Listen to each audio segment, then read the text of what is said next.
I'm a gun owner, and I also have a concealed carry permit, so which means I carry a gun. And so people who don't believe in either the Second Amendment or don't like the use of guns, will say they, as if those of us who do carry guns, we're a bunch of macho cowboys and we're looking for a reason to hurt someone, as opposed to someone who just wants to get home safe. Right. Who just wants their communities to be safe. Right. And that's why I make sure that I don't reverse the they and then cast this wide net on people who aren't into carrying guns and that level, and saying, well, you just don't care about your community and you just don't. I don't believe that. Welcome to the 23rd episode of Love, Growth, and Narratives. I'm Frederick. And I'm Tiffany. In this 23rd episode, we're going to talk about narratives.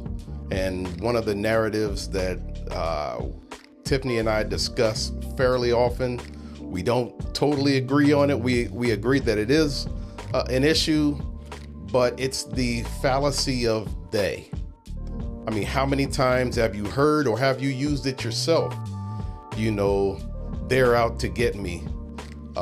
They're not being fair. They're doing this. They're doing that. And the issue is when we have this faceless, nebulous, vague they, we're not trying to understand what actually is the issue, and sometimes not figuring out our own part to play in some of these things. But before we get started, I'm going to hand it over to Tiffany to give our weekly message. So you've been listening. Some of you have been listening. We have, I think when we got married, it was around 38 subscribers on YouTube, and now we're up to, I think, 51, which is really exciting. So we're getting there. We're a little more than halfway to our goal, but our goal is 100 by December 30th. So we've got basically this month to do it. And so please help us get to that. Once we reach, we're actually trying to get to 1,000, of course. Yes. Once we reach 1,000, doors open up for so much. So please like, share, subscribe on all the different platforms, but especially YouTube. And we really appreciate you doing that. Again, send it to your friends, send it to your family, your coworkers. Just send the page to them and, say, hey, check this out. Maybe there's a particular episode that you like, that you found really helpful, that you think somebody else might, get something out of. Maybe take a listen together when you're in the car, or, you're just, hanging out around the table around this time, this season where we're gathering, and maybe you could just stop it. I know that there's a couple that said that they were listening to it and they stop it along the way and they have discussions about it, and it takes them longer to get through it because of that, but they enjoy it. So please take the time to do that and hit that subscribe button. Yes, please do. We appreciate it. Thank you. And now we're going to start the episode. Yes.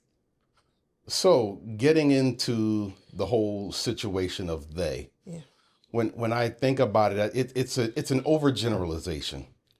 So there's never like a minute they, or it's that person or whatever the case may be. There are people who have an actual they, like if you're being stalked or something like that. I mean, Right. absolutely, there's a they there. What I'm talking about is the overgeneralization that people do. Democrats say it about Republicans, and vice versa, and it's this they, where what they're doing is they're painting everyone with this broad brush. People who they don't know, have no idea what their motives are, or if they're doing anything at all. And so that's the part that frustrates me. The other piece to that is, in using that overgeneralization, we oftentimes relieve ourselves of agency, where we're not looking at ourselves and saying, what are we doing that isn't helping the situation? Have you seen something like that? I'm sure you've seen that, at least in your vocation. Yes. And while I agree with you that we shouldn't make these blanket statements about groups of people. I do also understand the use of they, and I know typically what a person means when they use it, regardless of what they're talking about specifically. Right.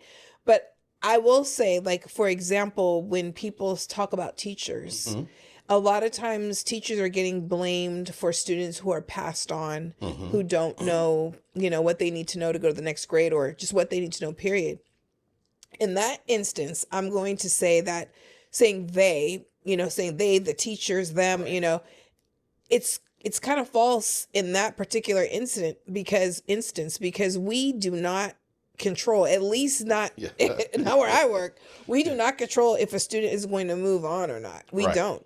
Whether they are failing or not, it's not up to us. There was a time where we did have a say in that, but that has long been gone. Yeah. So I think people are blaming teachers for things that we have no control over. Teachers don't have as much power as maybe they did when we were growing up, or even when I first started. So that kind of they is just false.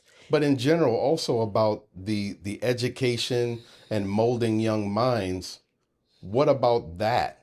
In terms of sometimes kids show up a certain way, and yet you as a teacher are somehow supposed to magically fix all of that.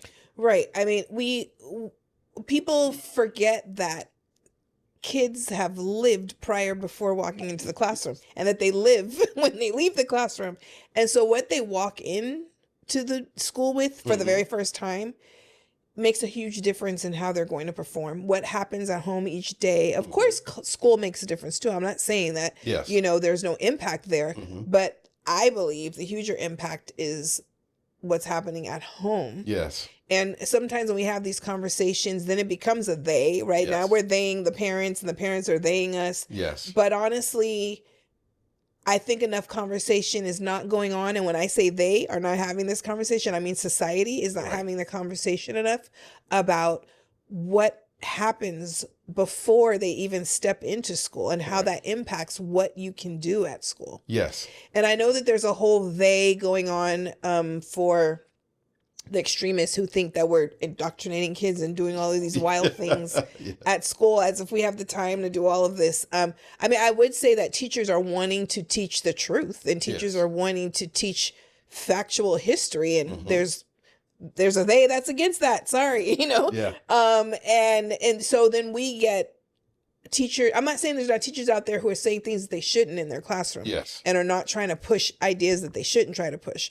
But I think for the most part, even if you just stuck to the curriculum, you're not giving the true history there. Right. So, and who is responsible for that curriculum? That's a they that we often talk about. Yes. Who is the one who chooses the curriculum, who chooses what goes into the curriculum, who chooses what doesn't go into the curriculum? That's where I think, like, when I say they, people know what we're talking about. I mean, it's true that we shouldn't just be using that term to paint everyone a certain way. But at the same time, I think with a little bit of common sense, we do know what people mean by that. And maybe people don't know. Maybe people don't realize that teachers don't write the curriculum. You know, maybe they don't realize that. And they don't realize who does write the curriculum. Yes. Maybe they don't even know what's in the curriculum. A lot of people don't know. Or some people do know, and they're perfectly fine with it, that it leaves out, majority of the population, I would say. Yeah. So I don't know. There's a they, and I do understand the they, but I also understand that we also have to take control over what we do and what we put out, even as teachers, right? Like, so while we're getting blamed for students being passed on who aren't failing, we could do everything that we can to hopefully help them along so that they won't be as behind as if we didn't work as hard. But I got to tell you, there's only so much you can do. Yeah. And there's one piece to that I have to push back on slightly. Okay. Is where you talk about common sense. I believe there's no such thing as common sense. I really do, because if sense were actually common, we wouldn't be talking about it. So obviously, obviously there's really not a thing of common sense. There isn't. Or it's just not that common. Right. You know, Right. so whenever people say common sense, I kind of, oh, please don't say that. You'd like to think that we'd all have this basic level Yes. of, thought processes, but It's really not there. it's really not. It's I really mean, not I don't there. think I noticed that more than ever in Yeah. the last few years that, Yeah. wow. Yeah. I mean, I look at it in when it comes to they, I think about it in terms of, and just one of the many examples is I'm a gun owner, and I also have a concealed carry permit, so which means I carry a gun, and so people who don't believe in either the Second Amendment or don't like the use of guns, will say they, as if those of us who do carry guns, we're a bunch of macho cowboys and we're looking for a reason to hurt someone, Right. as opposed to someone who just wants to get home safe, Right. who Right. just wants their communities to be safe. Right. And that's why I make sure that I don't reverse the they and then cast this wide net on people who aren't into carrying guns and that level, and saying, well, you just don't care about your community and you just don't. I don't believe that. What I believe when it comes to guns is that you're making a risk decision. Whether you carry a gun or don't carry your gun, you're making a decision about the risk of your safety, your family's safety, your community safety. And it really comes down to your appetite for risk. I don't think that people who don't like guns are mean people and don't care about safety and don't, I think that's crazy. Right. I also don't believe that people who do carry guns are just a bunch of cowboys who are just looking for someone to shoot. Right. And so that's where, one of the ways that the day comes down for me. Right. And keeping in mind that in both of those groups that you just talked about, there are a fanatic Absolutely. component to that. And I think that's what we tend to Yes. go to the stereotype when Yes, we we're do. talking about different things. Yes, we do. So we see people who get TV and screen time Yes. talking about their guns and they're ready to like pull it Yes. out and shoot everybody for everything, right? Yes. And you don't hear as much as the person who is just like, I just want this for protection of me and my family. Right. I hope to never ever have to use this. That's true. So we're fighting that when we're Yes. talking about they. And that's Yes. something we have to keep in mind, is that the media and society will quickly pinpoint everyone into one direction, and you Yes. actually have to work against that. That's why Yes. when people say they don't like the anti-racist, anti-whatever, I do understand that, because you actually have to fight against that Yes. thought process. Yes. Not because anyone is telling you to be that, but society and the way we have conversations and the labels we use puts your mindset in a certain way. Yes. And it if you does. want to be more of a critical thinker, you have to fight again. You have to think about what you're being told. You might agree with it, Yes. but you'd better take the time to think about it, because otherwise you're not being any better than anyone else. If you're not Yes. really examining what is coming at you, what you're being Right. fed. And Yeah. so I think even with the term they, when we're talking about they did this or they conquered or they whatever, Yeah. right? It doesn't mean every single person. I think we have a general idea of what is meant by the they, Yes. but maybe we should be more specific, because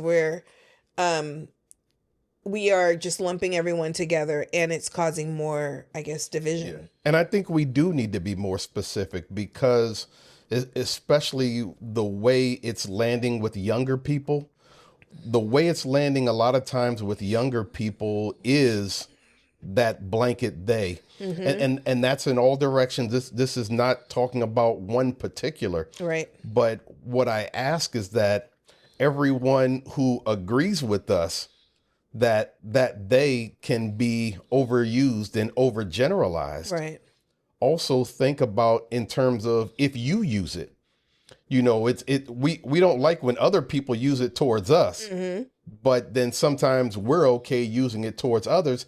And I got to be honest with you, I find myself in that trap as well sometimes. Yeah. And I have to like catch myself, or you have to catch me in what they are you talking about? And can you specifically talk about who the they is? Right. And have you ever had a conversation with the they? You know, because I do believe that the more we have these conversations with people who we think we disagree with, I think we're going to find more agreement than we expected. I will say, I don't think a lot of people, I'm not saying there aren't a lot of people who are willing to have the conversations, but I want to say mostly people are not. You Yes, know, they don't they're want to not. have the conversation. So they don't want to clear up their own stereotype or their own they. Like, you know, they're Right. not willing to have those conversations. And that Yeah. makes it difficult for us to move forward and be better as a society when so many people are like, I don't want to talk about that. I don't want Yes. to cover that. Or they talk to Absolutely. certain people about it. Yes. As I feel like that happens like at work.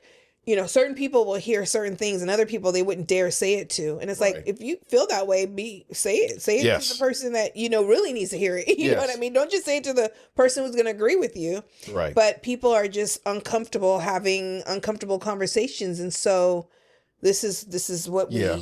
And some of it is discomfort, and some of it, unfortunately, is intellectual laziness. Because it's really easy if you can just point out to someone else, you know, those Democrats or those Republicans or, you know, those whites or those blacks or whoever. And it's so much easier when you do that. Those politicians is another one, Right. you know, because then it alleviates you of some responsibility, of some agency. And what I am against is taking away my own agency and us furthering this narrative that takes away other people's agency to realize that sometimes when you're talking about they, sometimes you have a part to play in this issue that's happened to you. Right. It doesn't mean and in some cases you may not be at fault, but then how did you end up in that circumstance? But when you're constantly assessing your own moves and your own thought processes, it puts you in a better situation so that when you do say they, at least you know who you're talking about. Right. And that's where we do agree, like totally, that you do have to look at yourself. And, you know, even as a teacher, and when the students are having an issue, I really try to get them to start the sentence with I, Yes. which is very Yes. difficult for them. It's difficult for a lot of us, right? Yes. Starting that sentence with I and just saying what you did without bringing the other person yet, and then bringing the other person, or let the other person speak for themselves instead of speaking for them and saying everything that they did. Let you talk about what happened to you and let them talk about what happened to them, and then Yes. we'll figure out the middle. But that is a challenge at a Yeah. very young age for It people is. to really keep the conversation on themselves and on their part of what is happening. Absolutely. You know, so it is a lot easier. Right. And plus we're socialized to point the finger the other Yes. way. Yeah. You know, like even when a student is having a hard time, it's like, well, what triggered them? And something could have triggered them. Yes. But also, let's talk to them and ask them what they did, and not just always look to the outside of what happened. Because there's going to be an outside all the time. Yes. You could be triggered all day long. So Yes. until you start looking within, then you're going to be in a bad state. Yeah. You know? Yeah. So, I mean, I tell you, and I can go back a little ways that really got me thinking about this in childhood was, you know, when I was young, my family moved up to New Jersey, where we lived in, I mean, basically an all white neighborhood. We were the only black family. I think there was another black family in the neighborhood next to us, but in our neighborhood, we were the only black family there. And I remember the treatment from some kids where I was, you know, getting teased and sometimes jumped. But one of the things that I noticed that stuck with me was that there were a couple of kids that would defend me, that would stand in front of me and say, no, you're not going to mess with him today. And these are kids who got nothing from it. You know, if anything, they would get looked down on by others. It's like, why are you defending a black kid? What's wrong with you? You know, there was no upside to it for them except knowing the right thing. Right. And so when I think about those things and I hear people talk about it bothers me, because I look at not just the few, and it wasn't like it was a lot of kids that were defending me. It was just a few, just a couple. Right. But then I also think about the kids that were there who, although they didn't jump in, they also didn't stop it, you know. And so when you look at when you come to any of these circumstances, you have a number of people within that they who are in agreement with you and may actually be an ally of yours. Right. And you have others that are kind of on the fence, Right. you know, Right. and then you've got, you know, some that are just bystanders, unfortunately. Right. And that's a whole nother topic that we will be discussing even more down the road, is about bystanders. But when you talk about the kids who actually wanted to jump me, you know, were a few when you look at them in the grand scheme of things. And so you're talking about something when I was like 9, 10 years old, but I never forgot that. Right. Those kids that said, no, I'm not going to let you do that. Or those kids that then helped me home, or whatever the case may be. There's always some of that. So when you say they, within that is normally a small percentage that is absolutely deserves the they. And then you have a very large percentage who may or may not agree, but they're kind of bystanders, and they're not part of the solution. But, so, Right. which kind of does make them part of the problem. Right. Right. know? Exactly. You know, and then you have those few that say, no, we are not about this. This is not the way we're going. Does that kind of in line with the way you've seen it? Absolutely. I mean, and so I think it's easy to lump the ones who totally deserve the they, right? Yeah. With the ones who you may not deserve it, but you're not saying anything either. So yes. So right? you kind of, which that I think is a really big group. It is in the world. I think that's the largest group. I do too. That you don't really, maybe you do or you don't agree, but you don't say anything either way. And so there's some, was it MLK? I can't remember. Somebody said something like being silenced is like the biggest. It was Martin Luther King, but I can't remember the whole saying. I would screw it up. But silence is loud, Yes. basically, Yes. you know, at the end of the day. And Yes. so I think my call to people is to not be so silent. Yes. You know, I'm not saying everyone has to be out there and be, you know, MLK, right? But you also to just stand by and watch things unfold that you know or you don't believe is right, and you just don't say anything because it's comfortable. Yes. Then that's why the they gets to be so big. Oh yeah, and then you'll be the first one to get upset when you get lumped in, but you didn't take yourself out of that, right? So and sometimes even when you do take yourself out of it, you're still lumped in. Like I feel a lot of times when something happens, like I'm online and I'm watching some crime and all the comments are blaming, you know, there's all these different names. What, you know, if the perpetrator is black, then there's all these names about it. And when, you know, when I start having a conversation with them, I'm automatically lumped in. I mean, I've been accused of having, you know, kids with no spouse and living in the projects. And well, I don't know, somebody said like, I probably pat my weave and and it's funny because some parts are true, right? Like, you know, and I'm like, wow, this person really had a whole story for me. And I am not the they you're talking about, but because my color of my skin or because I'm speaking up, I'm automatically this particular connected to this particular group. Yes. Right. And then sometimes people also think because you are more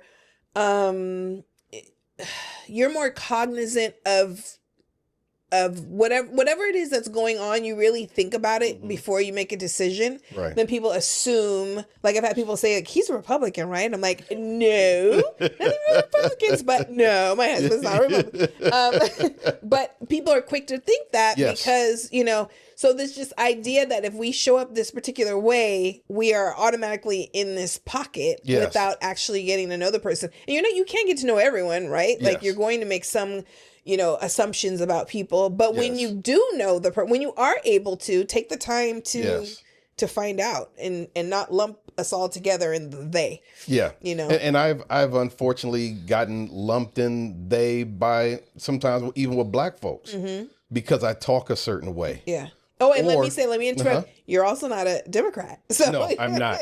I'm right, not. Right. I disagree with both sides strenuously. Yeah. As if you are a thinking human being, Yes. you probably should disagree with both sides at some point. Because And I agree with both sides on certain things. Right. It depends. I'm not sure I do, but I get it. It does I probably absolutely. do and don't realize it. I can show you where you do, but we're not going to talk about that today. But yeah, I've been accused of being something else, because of the way I talk and because I'm not from what people would call the hood. I grew up in the suburbs. And so all of a sudden, everything that I say is no longer valid because I didn't grow up hard. Right. And so we really twist things around and just I have to keep saying in an intellectually lazy way. We should be looking towards figuring out how best to solve these problems and getting solutions from wherever they come from, as opposed to if you don't fit into my specific group, then there's nothing you can do for me. There's no value you can bring to my life. And that's just not the case. But I've gotten it. So I've gotten it from all sides. And that was the tough part growing up was, not being black enough for some of the black stuff and, and white people like, don't even come over here,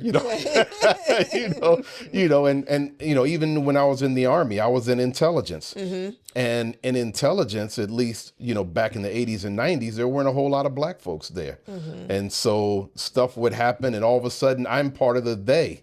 And it's, what do your people want? Why can't your people? And it's like, whoa, hey, slow down here, and then all of a sudden we're arguing over that, and so, with they, you can look at that in so many different ways. Any subject that you could bring up, be it a situation of whether you're pro-life or pro-choice, then there's a they, and just anything. Right. But either way, if you get with people from that group that you call they, there's a really good chance that you won't say they anymore, or at least you'll be able to pinpoint it to an actual they that you can say, these people have actually done it. Right. Not just this imaginary group that because we don't know. When I was in government, there was a they, and the they in government was leadership. We always, the leaders, they don't know what the heck they're doing, and they're a bunch of idiots, or they don't care about us and all this kind of stuff. And then I got into leadership and became part of the they. And you start to realize that at that level, the decisions aren't as simple as people make it out to be. You just do this and you do that. You realize that no matter what decision you make, you're being harmful to someone as you're being fair to someone else. Right. That always, regardless of what you're I haven't seen, at least when I was in government, a perfect decision where it's, we do this and everybody's going to be happy. Somebody's going to be upset. Yeah. No matter what. Right. And you also look at the fact that in the they, you're also talking about humans. One of my favorite sayings is Hanlon's razor. is that you never want to attribute to malice that which can be more easily attributed to stupidity. You know, sometimes those decisions that are made are not out of malice, but out of incompetence, of not knowing what the heck they're doing. Right. These are regular people. Right. When you see people in positions of leadership, and everything else, these are regular people. These people ain't no smarter. Some of them, unfortunately, are dumber. But you know, these are regular people who are trying to do a job. Yeah. And some of the pressures that they're under, some of the constraints that they're under, you have no idea about. Right. And maybe those people need to do a better job of letting people know what they're up against. Yes. And so the decisions will make more sense. Yes, I agree. I think we can clear a lot of issues that we're never going to clear up everything, right? Right. And you know, we've all been guilty of a they, and we probably will Yes. continue to be on some level, but having conversations, communication definitely helps clear Yes. up a lot of people coming up with their own ideas. I mean, we also have to control ourselves, right? Stop Yes. making this huge narrative, but also we have a responsibility when we do things and say things to make sure that we're clear, Yes. you know, or what our intent is, you know, or what we really mean and Right. who we really are as individuals. Yeah. And I think it's important to give people that opportunity to do that, because the stereotypes are big and strong and Yes. they're easy to take over. I remember some years ago when I taught preschool, we had the chance to, it was a Jewish organization that paid for groups of teachers to go and kind of we went up to the Malibu mountains and we were in cabins and we had a chance to talk, and they separated us by race. I mean, we're all facing each other, but like all the whites sat together and the blacks and the Asians, and I didn't even remember the other group. It might've been Latinos, and so we all sat together and people just stood up at random and said stereotypes that were against them. And it was so powerful because you don't really you're thinking about your own Right. situation, but you're not really thinking about the impact of another person. And to hear different people, you know, for example, you know, what stood out to me is like an Asian person standing up and like, everyone expects me to be good at math. I mean, Right. these are all teachers Yeah. that are Yeah. there, right?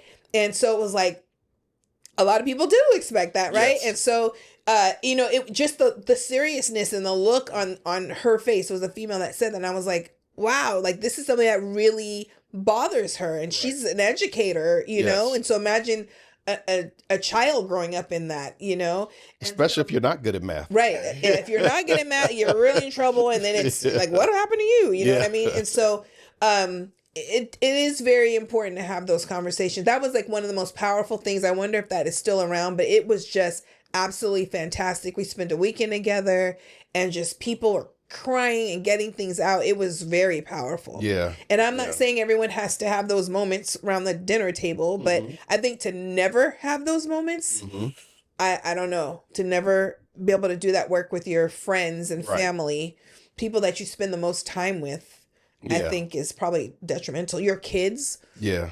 I think also a lot of maybe parents are afraid about what their kids are going to learn, and they're afraid to have the conversations with them. You know, you can have the conversation that, hey, I don't feel that way, I don't agree with that, but they're afraid for their kids to even be exposed to something different than Yes. what they think. Yes. Which I think is pretty unrealistic. I mean, there's 1 billion people on the planet. They're not going to be with you forever. Yes. And so you want them to be able to learn different things and make sense of things. And some of it they are going to agree with you, and some of it they might not, right? Like, you know, and that might be hard for some people. So they decide, I'm going to keep them in the house and I'm not going to have them around anyone, but they're going to have to go out in the world one day, like Yes. you did, you know, go to college or meet someone or whatever it is that they decide to do. And they need to be able to deal with people who have differing views. So exposure to the they. Exposure to the they, right? And so they're going to have all these days because they never had a chance to talk to anybody, you know? Exactly. So, Yeah. So down. as we start to draw this to a close, because our dog is trying to kick the cameras out of the way. he's a special guy. I think we showed him on one of the episodes, Yeah. but he apparently has has his own views. Yes, exactly. Yeah.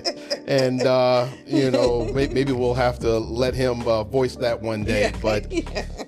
but, really in closing, you really have to assess your own motives in this. You really do need to figure out who they is. Is this an actual group that you can specify? Or is this, just this nebulous thing that you want to point to because of your problems? And are you taking agency from yourself in doing that? You have to ask yourself that question. And I got to be honest, I would actually love, maybe in the comments field, if people would talk about where they have a they and where they've been called the they, where they've been they, and let's keep the conversation going. Do you have anything else to say on that?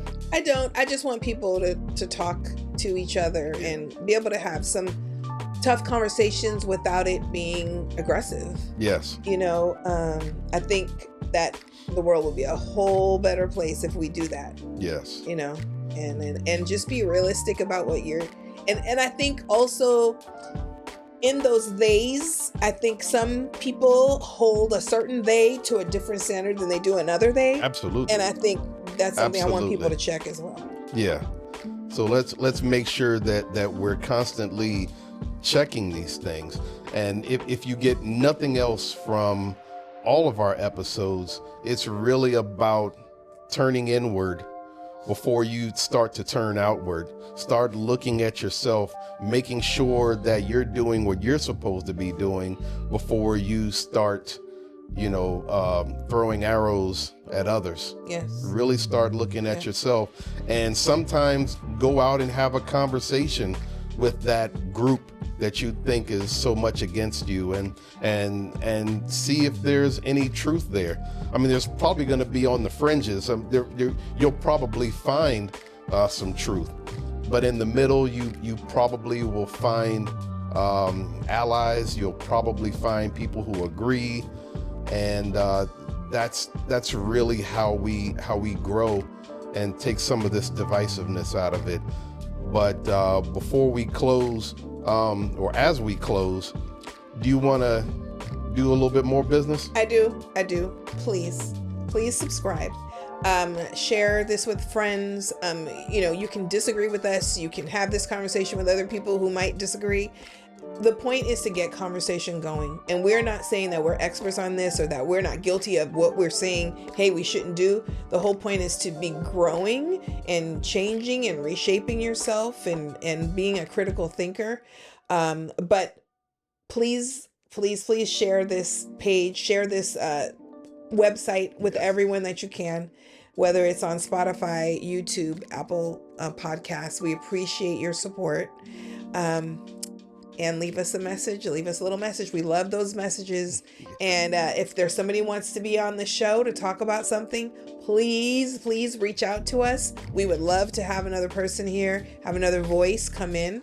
And we appreciate you as always. Yes, and we're trying to figure out these new microphones that we're just starting off with. I like them. And so, yeah. And so also, anybody got any ideas as to how to do this better, please put it in the comments. Reach out. Come on over, help us out with the setup. Right. because we're really learning a lot of this. And so for this week's episode of Love, Growth, and Narratives, I'm Frederick. And I'm Tiffany. I like Frederick. That sounds so adult. It makes my father happy. But thank you so much for tuning in, and we will see you next week.